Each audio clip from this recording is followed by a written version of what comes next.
guys, this is Frank here, and in this ArmA 3 video, I'm going to show you how to place and configure a waypoint for a unit. So to get started, we're going to click the unit creation tool in the top left, and then double click on the map, click OK.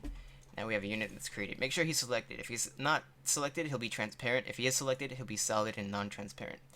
Then click the footprints icon, which is the waypoint creation tool, once you've had this unit selected, and then double click where you want that waypoint to be created. I'm not going to go over all the different types of waypoints that you can create, but we're just going to create a move waypoint.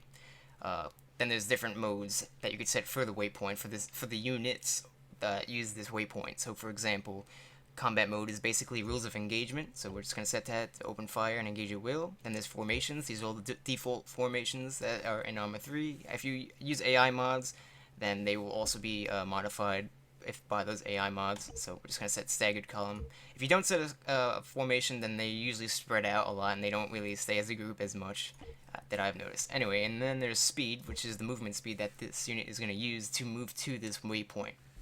So, for example, it's very simple. Limited is walking speed, pretty much. Normal is normal kind of jogging pace. They kind of transition between walking, running, and sprinting.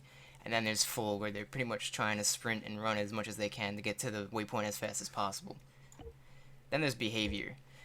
There's different types of behaviors. Careless means that they just will not care about anything that's going on. If they're getting shot at, they won't care, stuff like that. Safe means that they're basically in a relaxed mode, which means that their weapons will be down, or usually, especially if they're in a limited speed mode. Aware is where they'll be in a mode where they are aware of a possibility of enemies being in that area, so they might have their weapons up for this behavior set. Then there's combat. What I like about combat is that combat is the one waypoint that allows the AI to bound up to the waypoint. So basically, they'll bound from object to object to the waypoint. Unless you set the speed to full, then they don't bound as much. But if you set it to normal, they bound pretty well in dense vegetation and stuff like that.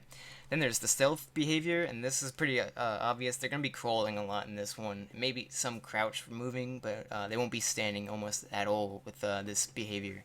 So anyway, that is about it. Oh, also, in the timeout here, this is also good too. So if you could set 3 random numbers here, so for example 3, 8, and like 11, that means that basically when the unit gets to this waypoint, they'll wait but somewhere between 3 and 11 seconds until they move on to the next waypoint. Hopefully that explains waypoints generally well enough. I could go more into detail. I'll actually do more videos on other specific waypoints and how they make them work and stuff like that. But anyway, hopefully this one was useful to you guys. So anyway, see you in the next video.